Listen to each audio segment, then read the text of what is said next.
Hi, Tiffany. Welcome to the Happy Healthy Caregiver podcast. Thank you so much for having me. I am delighted to have you. I've been very intrigued by sibling caregivers. And now that we have kind of owned this role of really caring for my brother Tom, so I've noticed your videos and I definitely wanted to spotlight the wonderful things that you're doing. And I know you have your hands full too as a new mom and a primary caregiver. You have a business owner, a lot of things going on. We're going to dive into all of that. But first, we always kick off the show, Tiffany, by pulling some words of wisdom from the Happy Healthy Caregiver jar. It's a gift I made for my sister when we transitioned the reins of care of my mom from me to her, and I just really felt like I wanted to make sure my sister didn't burn out. So these are some little Important. things I have collected over the years. So your quote for this episode says, and it's by Jackie Joyner Kersey. It says, "It's better to look ahead and prepare than to look back and regret." That's a Does good that one. does that speak to you in any way? Uh, you know, yes, I think a lot about having regrets and, because a lot of times in interview, I guess I'm talking about famous people when they say, "Do you have any regrets?" They're like, "No, I don't have any regrets." And I'm like, "I have so many regrets." But I kind of embrace it, but it's also good. I agree, looking to the future rather than looking. I'm always telling Chris to focus on the present, not look, because he kind of dwells on the past a lot. So Yeah, one of the things that kind of resonated with me with that too is someone had told me this, and so now I just kind of take these things and then spew them out to the rest of the world. Is that as caregivers, we make the best decisions we can with the information that we have at the time. And, I was sharing before the show some of the guilt I have with my brother, Tom. And hopefully, people have been checking out the Tom Tuesdays and learning some wisdom from my brother. But he's been kind of put on the back burner while we've been focused on our families and caring for our aging parents. And now he's almost 60 years old. And it's hard, but we make the more grace for us as sibling caregivers because we make the best decisions with the information that we have at the time. yeah, caregiver guilt and parental guilt is tough, tough, tough to navigate. It is tough to navigate. And I don't know if this will help Chris, but this also helped me is like there's a reason in your car. I love all the car analogies where the rear view mirror is smaller than the front Oh, window. And I I love love that that. because it's like you need to know where you're going, right? And then it's just like you check a little bit to check I like that a yourself. lot. I know. So I don't know if that will help him, but well, tell me, Tiffany, I want to hear about your family and about how you became a primary caregiver for your brother. So, I don't know, I guess I'll tell you I'm 36, gonna be 37. My brother Chris is 33. And then we have a younger brother, Parker, who's 31. And I had been living in New York, pursuing my dreams to be a designer in New York City for 10 years. I guess I'm going backwards, sorry. Grew That's okay. up in Hawaii and then I moved to New York to pursue my dreams. And my brother Chris was living here on Maui part-time with my dad and then part-time at a residential program here. It was a day program and a residential program. There are very limited options here on Maui and Hawaii in general. So that was what he was doing for I think around 5 years or so. And I had always kind of known Chris is he's pretty good at vocalizing what he's not happy with, and he kind of didn't always like living there. Um, and I was kind of our parents had gone through a divorce, more than 10 years ago, and the one of the lawyers said to me to make sure I focus on my life and to not give things up. And so I was kind of determined to try to stick it out in New York and follow my passions. But in 2019, I'm not even really sure what exactly happened, except I kind of had pictured myself I could have lived there forever in New York. I loved living in New York. And I had this feeling in 2019 that it was time to move home and help out with Chris. And I've never ever had a feeling like that, that I like knew I was in exactly the right place at the right time. I've never experienced anything like that, but I had this feeling in my entire body that I was supposed to, that now was the right time to move home. And so I moved home in 2019 to help take care of my brother. And one of my first things, like order of business, was to take him out of the residential program because I knew he wasn't happy there. And at the same time, our mom, who we kind of believe had an undiagnosed mental illness, she had was in between jobs and didn't have a place to live, so we all ended up living together. And my relationship with my mom had been kind of rocky since the divorce, and I also hadn't lived with Chris since I was in high school, so we all kind of ended up living together um, right before COVID. And my mom was diagnosed at the end of 2019 with cancer, and Mm. so it was kind of this light bulb moment that like this is why I was supposed to move home, kind of, even though even though someone when they do get diagnosed with cancer, even if you have a tough relationship, it's still kind of hard. um Yes. I but it, mean, it in some ways it can help mend a relationship, but in other ways it just can kind of amplify some of the things that are happening there. And what a gift in some ways, like yes, yeah, an at the time intuition. at the time I probably didn't see it like that, but after she passed I definitely saw it like that, yeah. Yeah. When did she pass away, your mom? And then in October of 2020, yeah. Wow, just same. My mom was September 2020, so Oh I'm gosh. sorry for Oh, your you too. loss. And you went through the whole pandemic, but luckily you moved before the pandemic because that would have been really tough, I think, to get to Maui. It's a beautiful place, I know. I don't. Do you take it for granted? Do you take it for granted Probably. I that? probably do. I went there years ago with my husband. I had earned a trip. I was a creative memories consultant and earned a trip to go to Maui, and we had a lovely Oh, time cool. visiting there. So some good memories were made. Well, where does Christian Chris live now? So we built it, my partner Aaron built him his own little house, just like 20, it's like 20 feet from our house, from where I'm Like a standing. tiny house or Kind of like a tiny house, but different, not the traditional tiny house layout. Yeah, so we had spent most of 2020 trying to figure out how, because I realized immediately living with my brother and my mom at the same time, like this is going to be really hard. Like I don't know how I'm going to survive 3 months, let alone like 3 years or 30 years with Chris, like potentially our entire lives. Like this is going to be, I got burnt out very quickly and was like, we have to kind of come up with something immediately. And so that was kind of our solution because I kind of had thought that Chris would need a roommate. I kind of thought Chris wouldn't be able to live by himself, but it turns out he's thriving. I mean, we're next door, but he doesn't have to have someone living with him directly. So, he yeah. just needs kind of like some eyes, Yeah. making sure he's not getting into Yeah, things he's not not supposed to completely get. isolated. Well, how's it been going? It's I can't even tell you, it's the biggest game changer ever. It's been huge. Yeah, it's been going really well. Yeah. Well, I've heard of these, granny pods we hear about, or things in the yard, like, mother-in-law suites and things. But to have a sibling thing, and you must have some space for that, which worked out well. And I've seen that Chris is kind of quite of a cook too. His favorite thing in the entire world is food. He will eat anything remotely edible, which can be a problem. But yeah, he loves food and he loves to cook.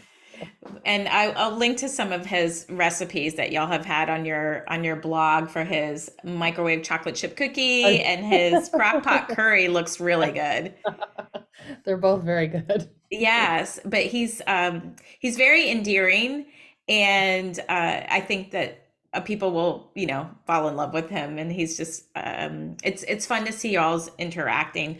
Well, then tell me how Depo Market came to be. Like that was that then. So you've got him kind of situated. You have your own space back. Mom's mom's sadly passed away and you're grieving through all of that. And this is pre-baby, of course, because that's only 5 months new. So that what happened next? How did Depo Market come to be? So when I took over taking care of Chris and managing his schedule, the program he was at, which I was kind of I was an employee of, and Chris was I was called a mentor, and Chris was a participant, so I was Chris's mentor. And the first day there's like circle time, and then they have a couple activities in the morning, but then the whole rest of the day is empty. And I was like, so what are you supposed to do now? And they're like, oh, you just do whatever. And I was like, there wasn't really a structure. And I'm not trying to throw any shame or shade this organization, because they're wonderful, but I was like, okay, what are we going to do every day? Because how And much time did that take, that planned like activity? like an hour, two Yeah, hours, and and then there's an entire rest of the day. And I was like, this is going to be tough, because what we tried out different things. We were volunteering at an animal shelter, cleaning like 30 cat litter boxes, which I was like, I don't know how long we can do this.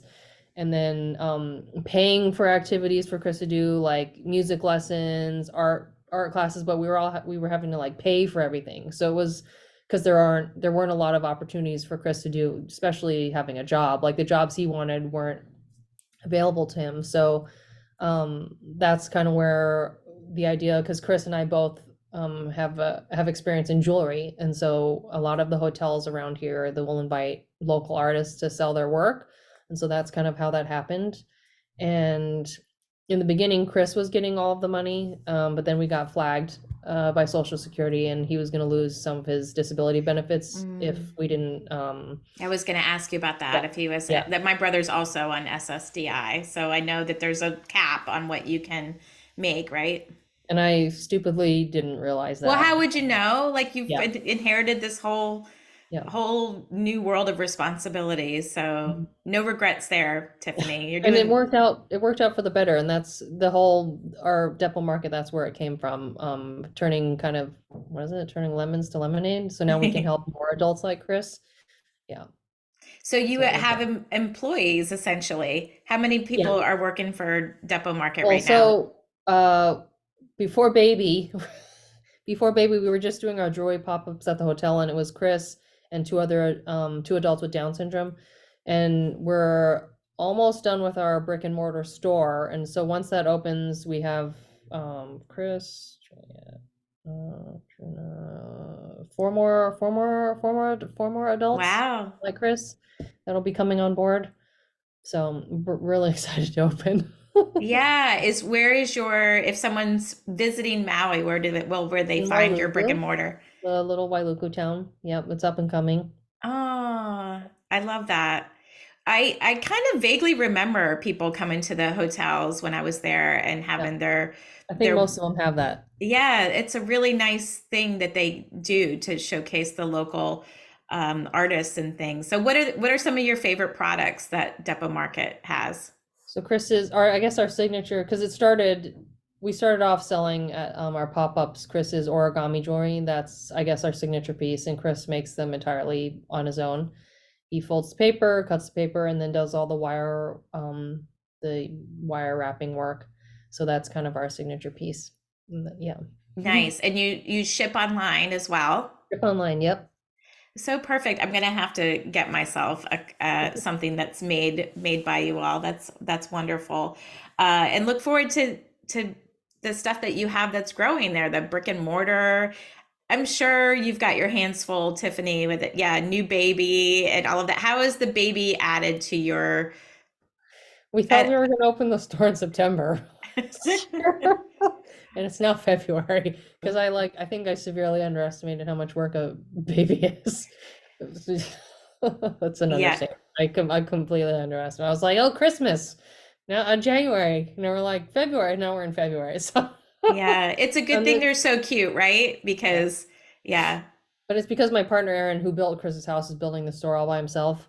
So that's and so trading off some who's watching the baby who's in, so that's kind of why it's been taking a little time. Yeah. Yeah. Yeah. Well, I imagine at some point you'll be able to take, what's her name, by the way? Oh, Luna. Luna. You'll be able to take Luna to work, and she'll get roll Bring me and a into the half to take her to work. yeah, get into the family business. I Yeah. know. It's so, you're getting used to a lot of monkey wrenches in your life and kind of like rolling with it and being resilient. And yeah, when we what is it? When we make plans, God laughs and puts other I've things in our way. So I've learned that over the years to just not make firm or like be okay with if plans change, you know. it's so true. I mean, and I know that was a big lesson for me during caregiving is just kind of letting go and going when as soon as I could kind of, which was not my nature. I'm a bit of a control Mine freak. so am I 100%. But it's hard. But when I did kind of ease up and just kind of release the expectations around some things that were easier to let go of. Nobody was getting injured or anything like that. That could be helpful. Well, one of your caregiving tips when I had asked you is that Chris has. Have we said this? And Chris has autism. Chris has autism. Yeah, Yeah. and he's been diagnosed since he was young, and that you said that caregiving for someone with autism is much more than a physical thing. So maybe explain that a little bit, because I think when people think caregiving, they are thinking about transportation and feeding and toileting and maybe some of those things. But when you're dealing with something like autism, it's a completely different world. So what are some of the things that if, to educate people who are listening about the things that you're doing to help Chris in his life? I guess one of the things I struggle with Chris it is when we argue because we first and foremost I consider him my brother first and then I'm his caregiver. But because of that, and now I'm in this, parental mother. He calls me mom sometimes, it drives me nuts. But one of the things I struggle with when we argue, because we've been advised by, specialists to de-escalate the situation immediately. But I think because I'm his sister and because maybe I'm slightly argumentative and want to win arguments, I am terrible at de-escalating situations and I want to talk it out with him and find out what it is that's what we're arguing about, but it tends to escalate him. Mm.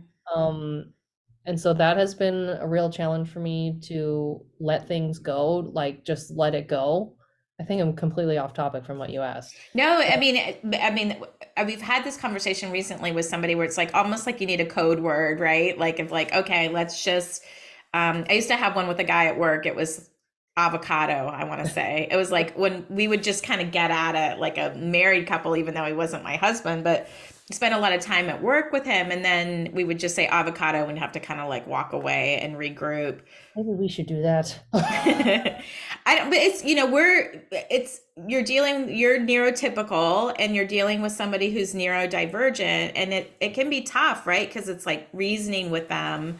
Very Um, emotional and mentally like exhausting at times. mm. From what you, that's kind of why I brought that up, saying separate from it can be physical when he gets really agitated, but it's kind of like a mental exercise to first acknowledge like, okay, I'm escalating the situation, and also um I don't because I know he also wants to talk it out. So there's Mm. this sometimes I'm not sure what's the best way to handle a situation like that. I'm not sure. I don't think that's probably It's helpful for like, anybody. yeah, a lot of trial and error, I think, happens when we go into caregiving. And you had shared something with me that Chris can be sometimes insecure, and then particularly about being Asian. Hmm. And so you're having to also kind of help him with those kinds of things. What are some of the things you tell him in those situations? I am always telling him that being Asian is awesome. Like I just saw a TikTok of an Asian cast of a movie and one of the girls was saying, "I love being Asian. Asian men are sexy." And I showed Chris this video. I said, "See Chris, Asian men are sexy. It's cool to be Asian."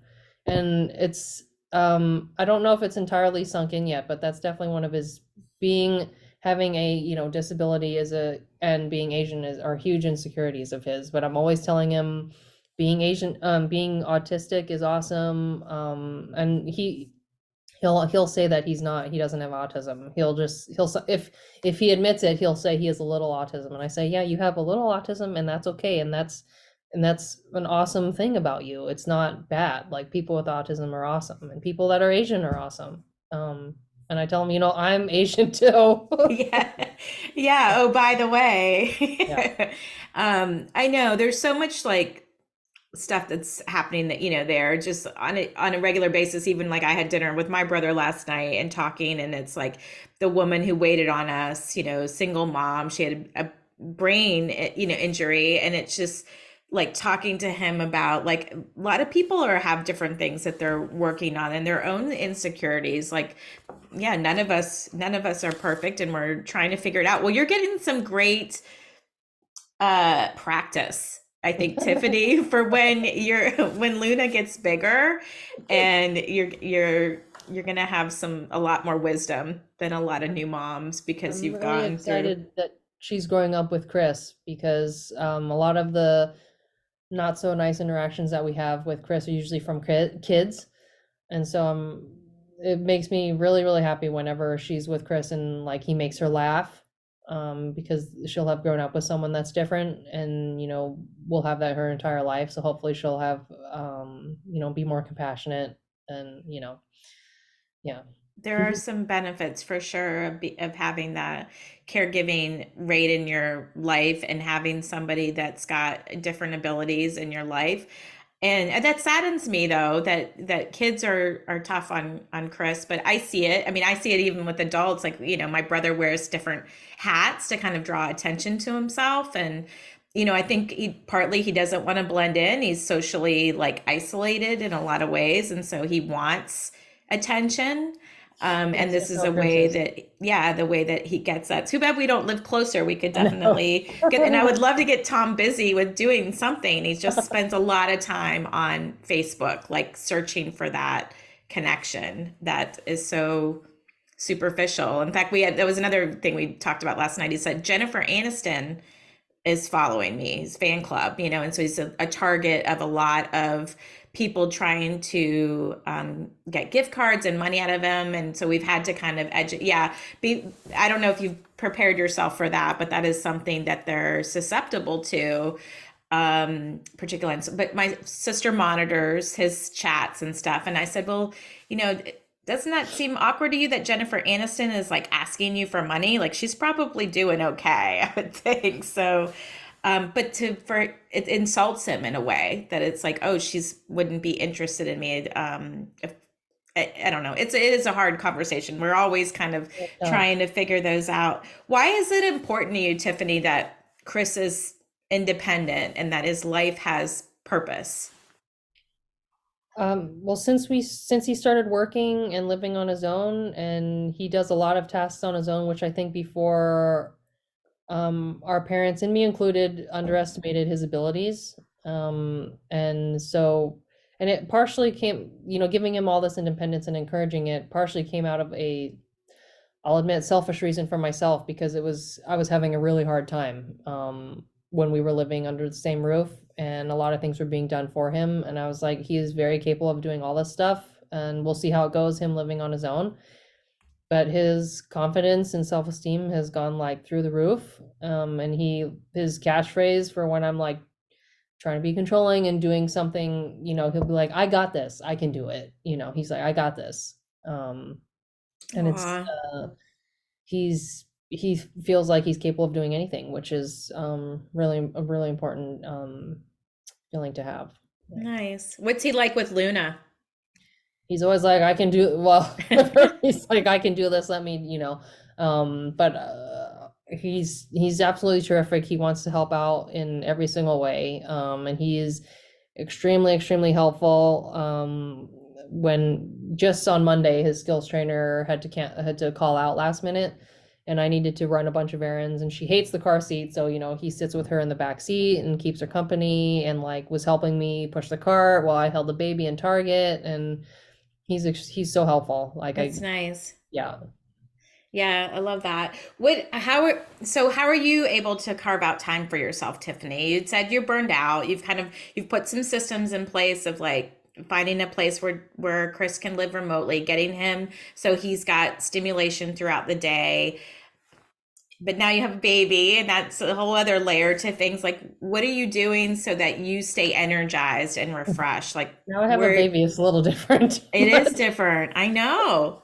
but pre baby, and I think we touched on it, caregiver guilt. I had when I first was taking care of Chris, I felt really guilty all the time if I wanted to go do something by myself or with my partner for a few hours and not bring Chris. I would always feel really guilty. But then we were kind of um, all struggling because of that, because then I would be in a bad mood.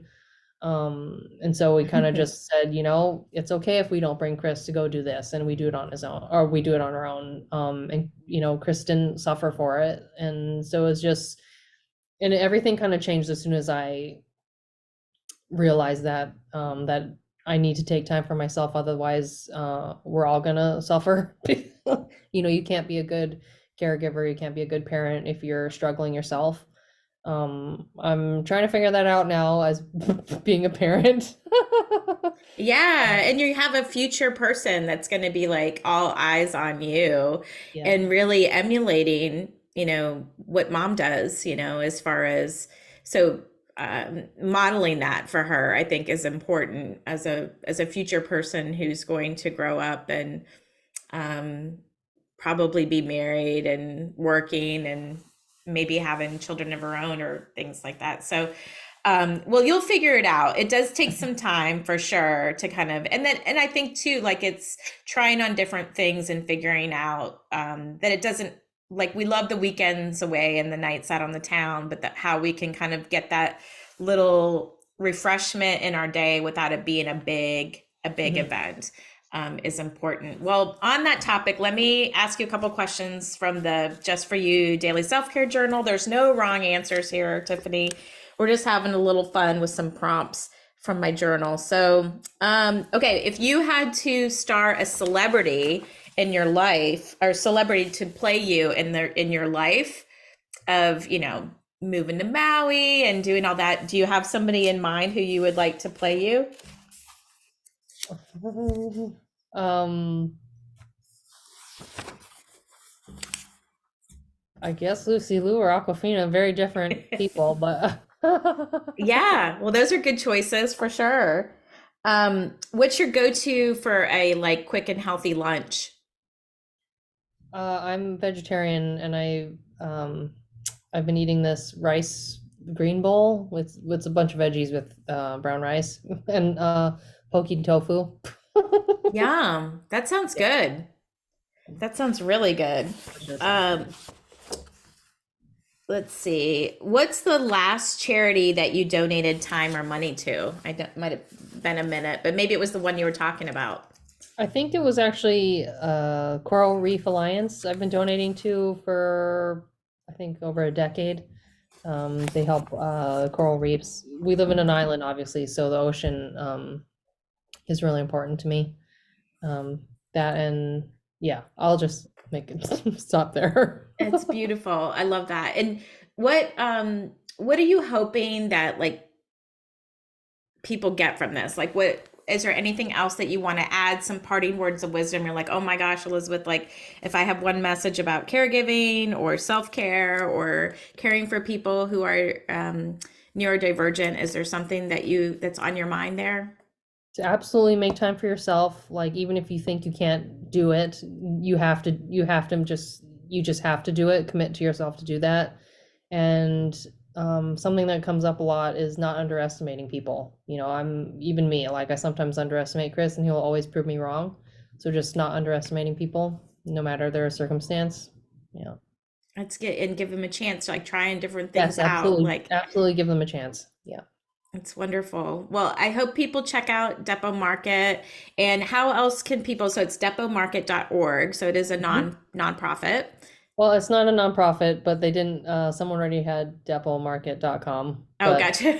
we were going to be a nonprofit and then it got a little complicated. It was a little too much paperwork. Well, it's funny. Like that's why Happy Healthy Caregiver is not a nonprofit. I'm like that is a lot of work. But there are a lot of pro bono things that we do to kind of keep that Exactly. going. That's kind of why I felt it was okay if we used the .org. Yeah, yeah. So depomarket.org. It's DEPOMARKET. ket.org. And then where else can people find out about you? We're very active on TikTok. That's how we That's found how. you. That's how we Mhm. found each other. And then Instagram too. Got it. Well, we'll put the links to both of those in the show notes. Thank you so much, Tiffany. I wish you all the success. I look forward to maybe seeing some glimpses of Luna on some future recordings because love me some cute little babies. So, Thank you so th- much. I love talking to you. I got some great tips. Bingo. oh yeah, we were talking before the show about how my brother loves Bingo. bingo. Yes, it's something that he's super passionate about. So check it. A lot of VFWs, I think, is what I told you to do that. So. Cool. I'm writing that down. Yes. Thank you, Tiffany. Enjoy your Thank day. you. You too. Thank you.